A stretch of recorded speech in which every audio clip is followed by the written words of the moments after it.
And good morning, good afternoon, and good evening around the globe.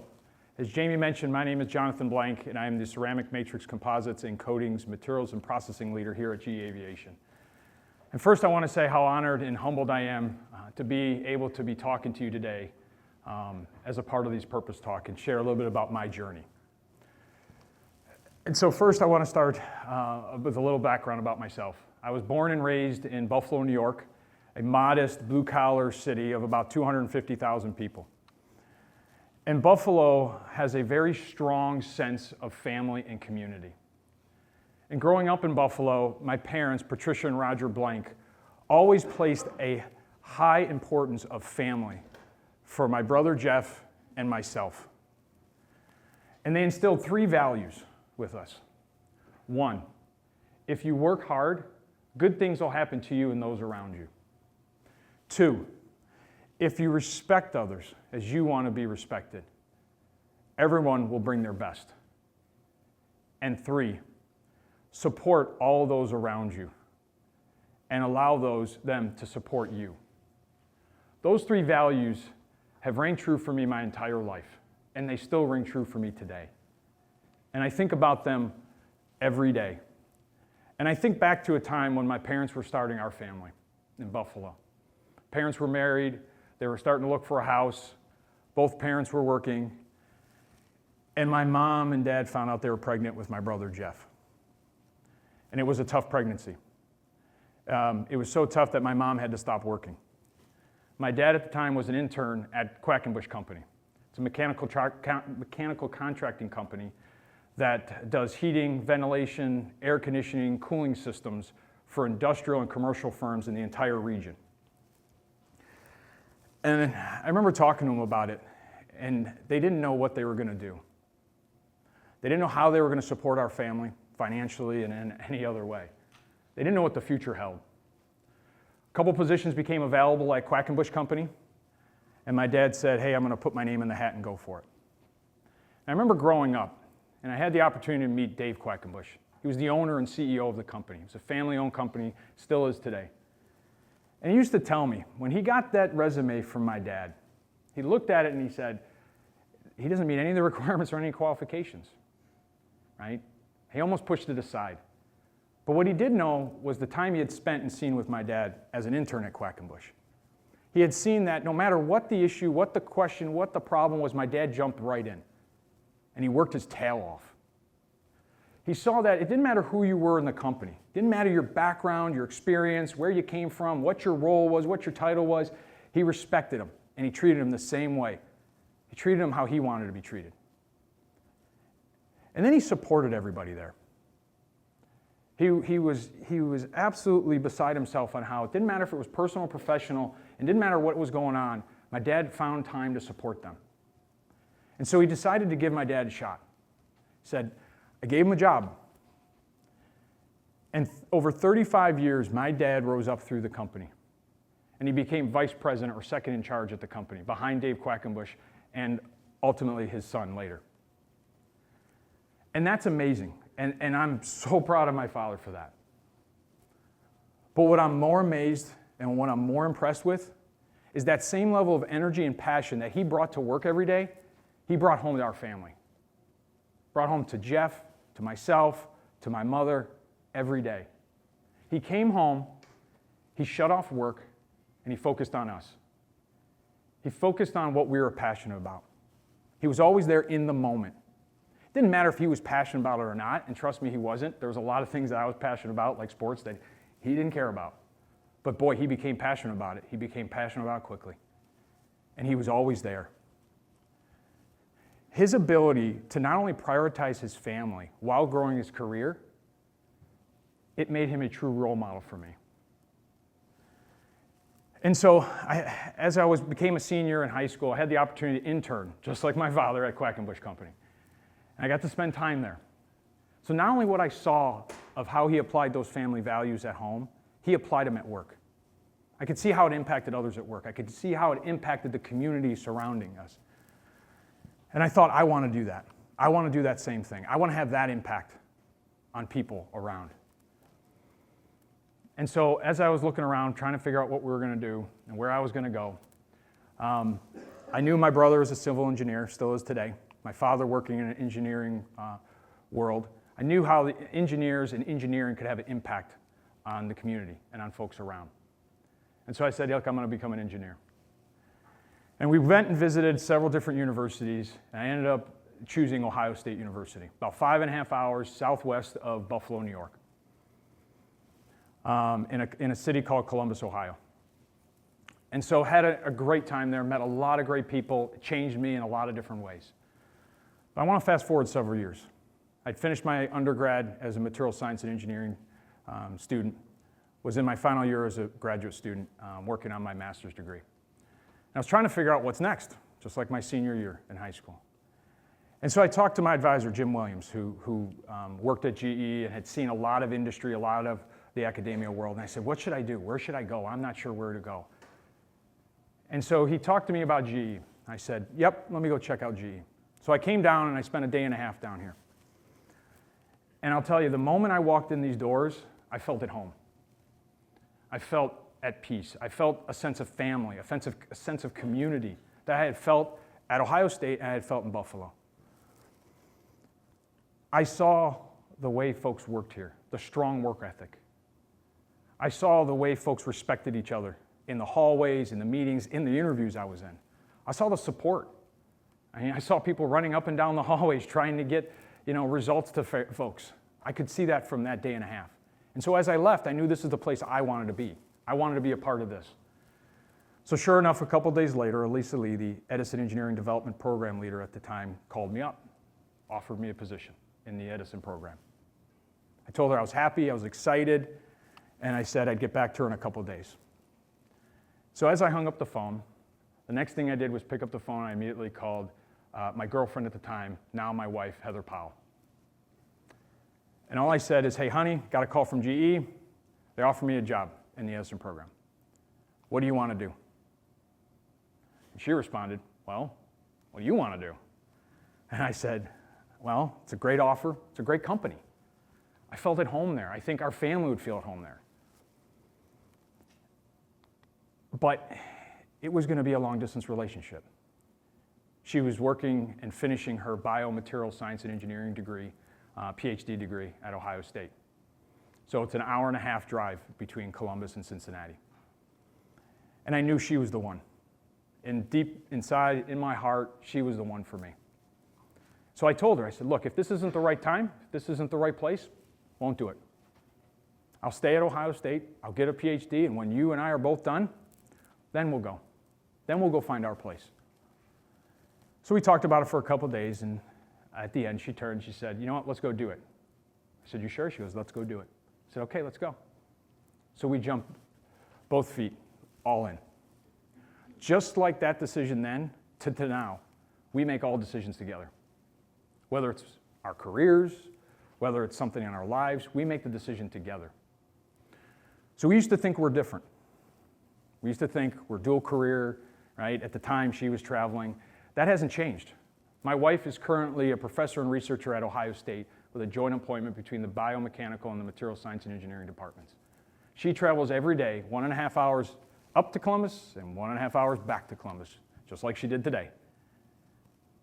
So that long distance is still there. That dual career is still there.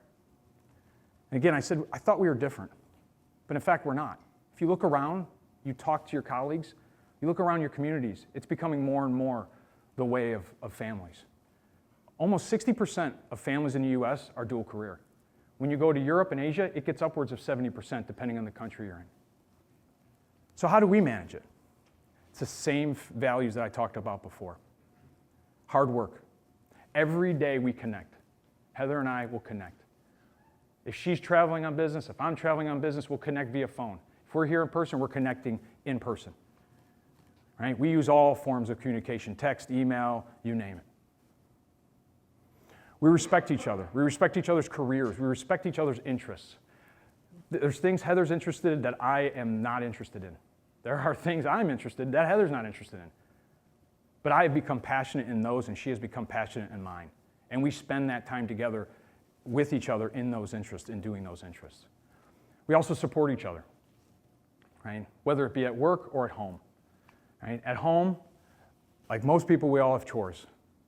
I do the laundry. I wash, I dry, and I fold them. I find it very therapeutic, right? Heather, she cuts the lawn. That's her stress reliever, her therapeutic, right? We paint the house. We do a lot of things around. But then with work, Heather has an early meeting. She has a late meeting. I cover. I support. Whatever we needed to get done that day, I do it. I find a way. When I have an early meeting or a late meeting, she covers for me. We're a team. That's how we get it done. And so those same family values that I've talked about have not changed over the last 16 years. In fact, I believe in them, and they have grown more important to all of us. And the biggest reason is because we have started a family. It's not just Heather and I now. 5.5 years ago, the greatest blessing in our lives ever happened. We had twins. We had Nolan and Mara. And I can't tell you how proud I am of them. Every day I come and I see them and I think, wow, look how much we can teach and grow. And it's almost the exact opposite. They teach us so much every day. They remind us of what's important every day. But those first couple of years that we had Mara and Nolan weren't easy. We had a lot of medical issues, a lot of medical concerns. And we needed to spend a lot of time together. We met with numerous doctors, neurosurgeons, therapists, you name it. And we needed to be together, though, as a family. And so without the support of our GE family, that wouldn't have been possible. Managers, leaders, peers, colleagues, my team, all lifted us up, all allowed us to spend that time we needed. And I can't tell you all enough, so I'm going to say it again. Thank you. Thank you for that continued support. But, look, I know as your jobs are, mine's very demanding. And you want to be there, you need to be there with your family. And we talk about this phrase, work-life balance. And I'm going to be honest with you, that word balance really I struggle with. Because every time I hear it, I think of a teeter-totter or a seesaw. I think of how can two people on a seesaw or teeter-totter actually balance in the air at the same time? I've never seen it. Have you? And so I don't talk about it that way. I don't think about it that way. I think about it as work-life integration. I think about it as you have priorities. Whether it be in that moment, that day, that week, that month, you have priorities. You set the priority and you follow that priority. And so, for example, when I'm at home, my priority is my family. I shut work off. I focus on them. I'm in the moment, right? Just like my father showed me. I live that today. Is that hard? Yes, it's absolutely hard. Has it been challenging? Absolutely. I can think of a moment 3 years ago here in Cincinnati. It was a meeting. It was starting at 4 o'clock, going to 5 o'clock. There was another GE executive, myself, and a team in the meeting. And at the start of the meeting at 4 o'clock, I told the executive and the team, hey, at 5 o'clock, I need to get up, I need to leave. I need to go pick up Nolan and Mara at daycare. I'll call in at 5 o'clock, I'll be on until 5:30, but I have to leave. So sure enough, the meeting got to 5, it was still going. So I got up, picked my stuff up, excused myself, and as I was walking out, that other GE executive stood up and said, John, where are you going? We're not done yet. I said, I told you I have to go. I'm going to pick up my twins. And the next thing that executive said to me really upset me. Really upset me. They said, well, where's Heather? She can carry the load. Why isn't she doing it? He even went on to say, and questioned, I'll say, my role as a man in the family. So I immediately turned and very politely said I didn't appreciate the comments and that I was still going. I'm going to pick up my kids. And I told them that I wanted to be there for my kids just as much as Heather's there for my kids. I told them it's not on Heather to carry the entire load. I wanted to carry that load too. Not because it was nice to offload for Heather, it's because I wanted to be there too. Yes, it was nice for Heather, but I wanted to be there. And I'm going. I'll be on the phone, we'll be able to take care of whatever we need. And sure enough, by the time I got to daycare at 5:30, we were all done and everything was fine. That executive's no longer at GE. And it wasn't intimidating, it was absolutely intimidating for me to do that. And as I look back on it, yes, I'm very proud of myself for doing it. But is that what I'm most proud of about? No. The proudest thing happened later. It happened in the days and weeks afterwards, where folks in that meeting, one by one, came up to me, and they said, thank you. I said, thank you for what? I said, thank you for standing up and doing what you did. There's so many times I come to work, and there's things I want to say, or I need to do, and I can't do it. Or I don't feel like I can do it. Because I'm afraid of how I'm going to look, and I'm afraid of what it's going to mean for my career. I didn't feel like I could bring my whole self to work. And I thought, wow. Wow. Is this a sense of community? Is this the sense of a family that I thought I was a part of? I felt that respect. I felt that support every day coming to work, right? To me, there's a strong work ethic here at GE. That's non-negotiable. That's non-debatable. But that feeling of respect, that feeling of support, was that really common? And so it became a passion for me. And I'm proud to say that I am currently the co-diversity inclusion leader for the engineering department with Tracy Nolan. I coach and mentor people on diversity and inclusion and my experiences, positive experiences, on work-life integration.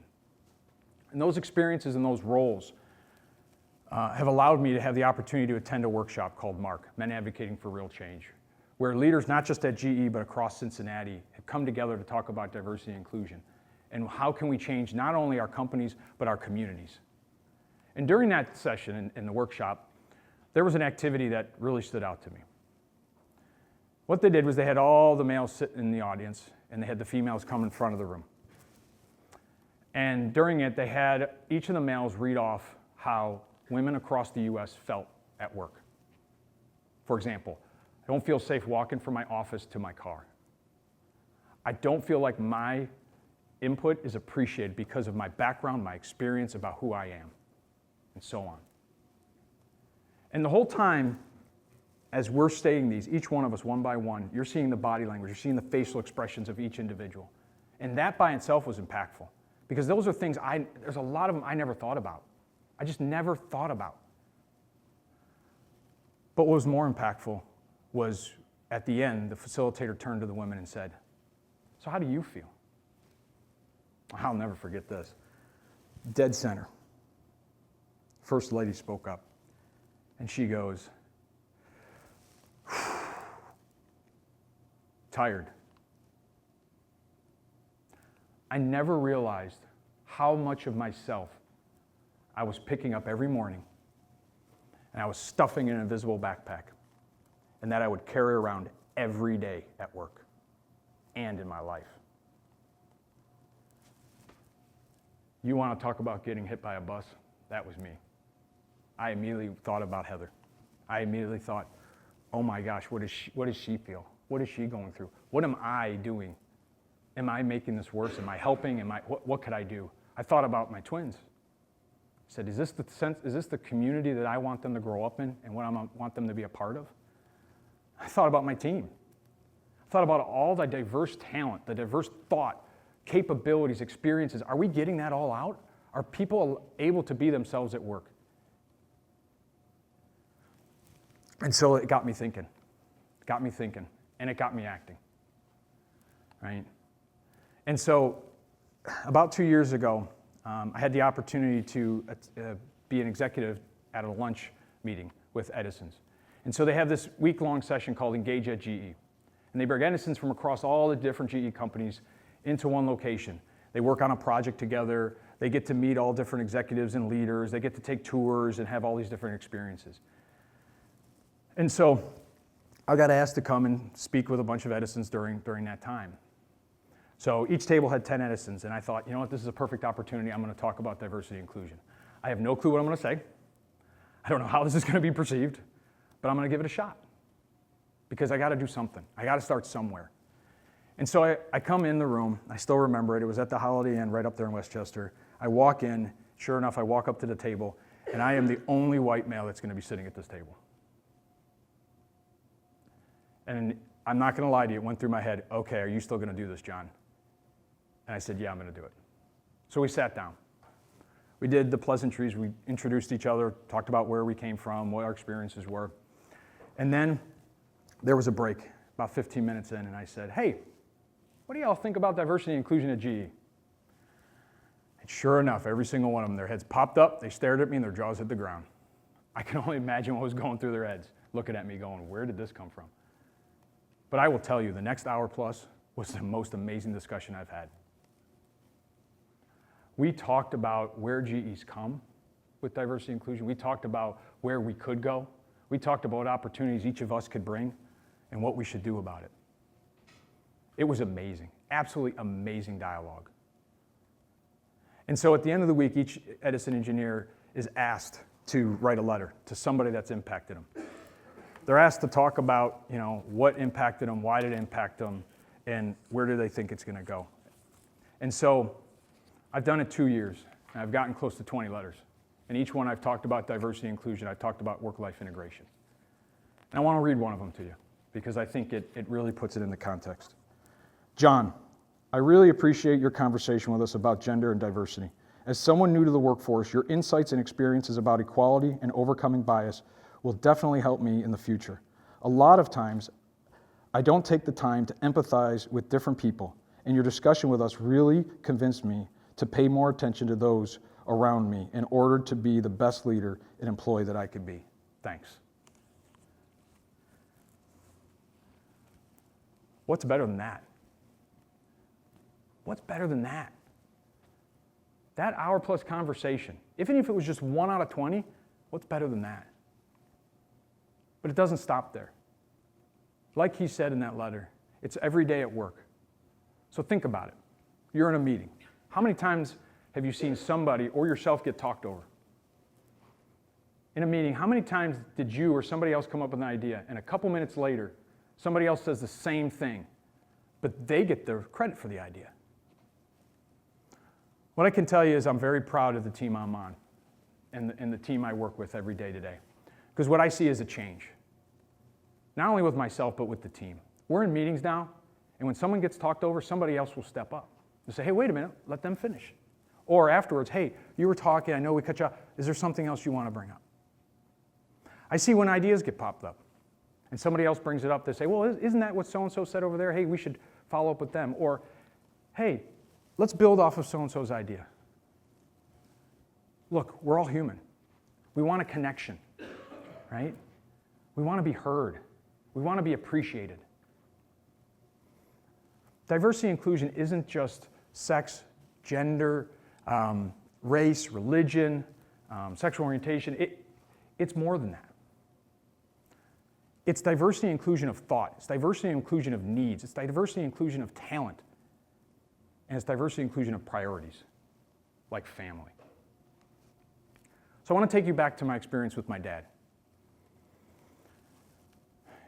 And he instilled in us that sense of family, that sense of community. And he had and recognized strong work ethic, treat people with respect like you would want to be treated, and support all those around you. That has stayed with me my entire life. That's how he created a family at home. That's how he created a family at work. And I truly believe the only way that we can unlock all of our potential and be truly successful is if we can be our whole selves at work and obtain that true work-life integration. I know I'm a better engineer, I'm a better leader, I'm a better person because of that. When I'm able to be my whole self at home, I'm able to focus and be in the moment, and we as a family have the best of times. And at work, when myself and my team can be themselves and their whole selves, they're the best they can be. And I can tell you, it's amazing some of the ideas and solutions and how we execute when that happens. It's absolutely unbelievable. Look, I'm a proud Buffalonian. I'm a proud member or family member of The Ohio State University. I'm a proud member of our GE family. But what I'm most proud of is I'm the son of Patricia and Roger Blank. I'm the brother of Jeff Blank. I'm the husband, partner, and friend of Heather Powell, and I'm the father of Mara and Nolan. Family means a lot to me. And I truly do believe that if you work hard, good things will happen to you and all those around you. If you treat people with the same respect you want to be treated, everyone will bring their best. And you should support and care for all those around you.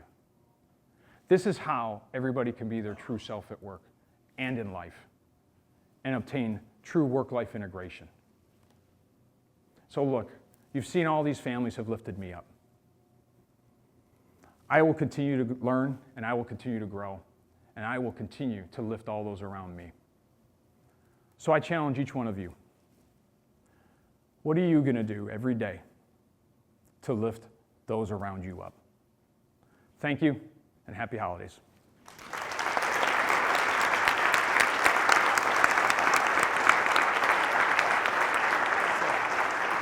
Thank you.